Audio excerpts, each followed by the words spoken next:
You bring up these guys, and now you've referenced them twice. Guys like Emeka Egbuka, TreVeyon Henderson, Donovan Jackson, Tyleik Williams, JT Tuimoloau, Jack Sawyer, Denzel Burke, Lathan Ransom, and the list goes on. These guys that came back, that all could have been, and a lot of people thought were going to be, in the NFL draft that's going to, happen as the time we sit down here in a few weeks.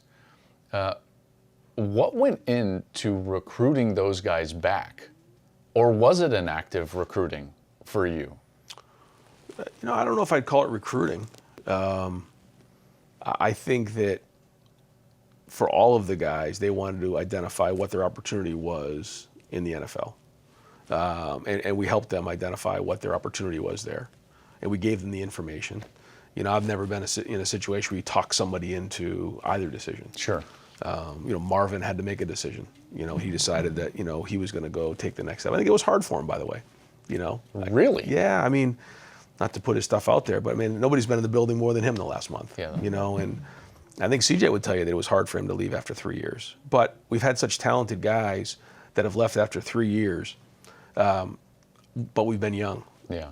And so for these guys to decide to come back, and it started, Cody Simon jumped in, and then Jack Sawyer jumped in, and then I think some of those guys were really on the edge, and then I think they all got together as a group and said, and ultimately that's what we're hoping for, that they're coming together for a common purpose. Yeah. They're not just coming to Ohio State, for the NIL opportunities or for, to when you come here to, get the notoriety or whatever it might be.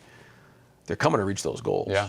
And that was powerful, and you could feel it. And certainly as the head coach, you got to show them the vision. Guys, if we all decide to come back, we could do something special. Yeah, here. This is what we could do. This is what it's going to look like. That's it. This is who we can get in the transfer portal in the modern day of college football. Yeah. For me, I look at what's happened in college football and even college basketball to a certain degree because of the transfer portal.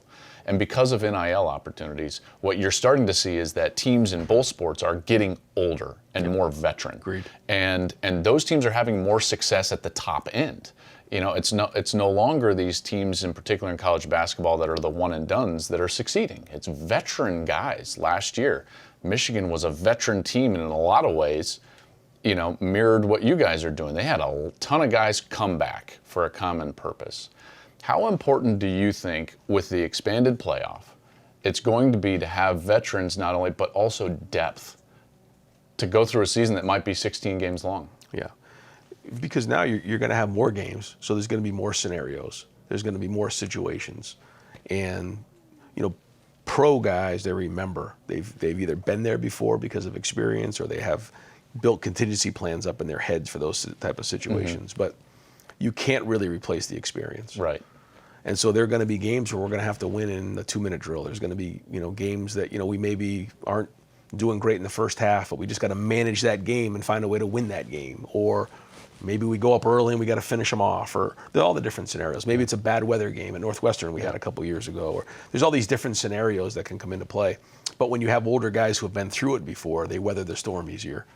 And so I think that's critically important to having success. But also, like you said, depth. And so getting these guys in at mid-year, building depth, so that you can have 2 or 3 guys at each position is going to be important. Because you can't just sign a guy off of waivers. Yeah. And this will be the first time that, in college football, teams are playing 16 or 17 games. Yeah, it's going to be, it'll be interesting to see how this all plays out. I'm interested because motivation, even for the guys that are coming back, plays such a key role.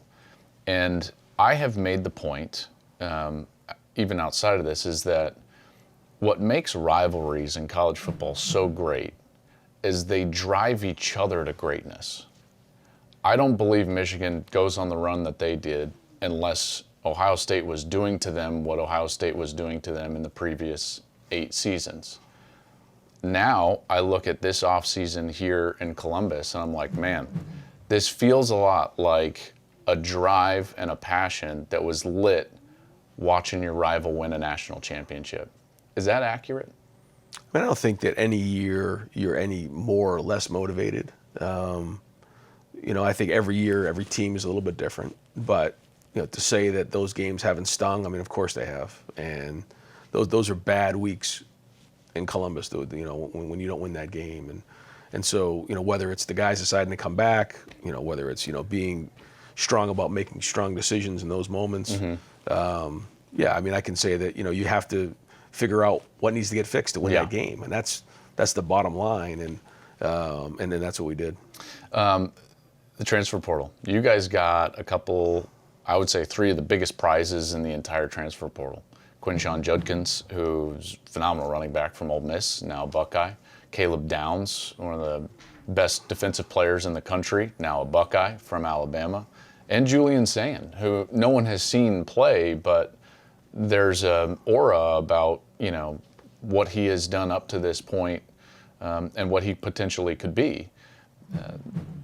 How much did that give the locker room a jolt of energy when these guys decided to join and say, yeah, this is our common purpose now as well? I think anytime we're talking about the portal for us, it's been that we're going to fill a need or a hole. Okay. You know, we typically don't just bring guys in from the portal. We brought 6 guys in, and really it was to fill needs. Okay. You know, Chip Trainum decided to transfer. Kyle McCord decided to transfer. We needed to fill those holes. We felt like we had a hole at safety. But also when Coach Saban retired, you know, some of these guys entered the portal, and so that was a unique opportunity. But you know, I think these guys, and it's happened in recruiting, but it also happened in the portal. They see what Ohio State is. They see the opportunity, you know, the city of Columbus, the brand Ohio State has, and it's exciting. And so, you know, for all of them, you know, they're going to look at Ohio State, and when it's the right fit. And the other thing is for our guys, like I'll take it for example, Quinshon. When Quinshon entered the portal, the first person I called was TreVeyon Henderson. I said, Trey, you got to give me some feedback on this. And he said, Coach, can I call you back the next day? I said, yeah, sure. He called me right back, said, Coach, if it's best for the team, let's do it. I'm good. And then I talked to Quinshon. I said, Trey's not going to the NFL. I said, he's going to be there. He says, great. And they've gotten along great. They wanted to be a 1-2, you know, combination. Sure. So like that has to be the right fit there. If it doesn't fit, it doesn't work, because the team and the culture is most important. So I think that was a great example of how you have to make sure you bring the right people in and the right fit. Yeah. Thank you for watching the Joel Klatt Show YouTube channel. And if you liked this clip, make sure to like it and subscribe to the channel, and you can stay up to date on all of my college football coverage.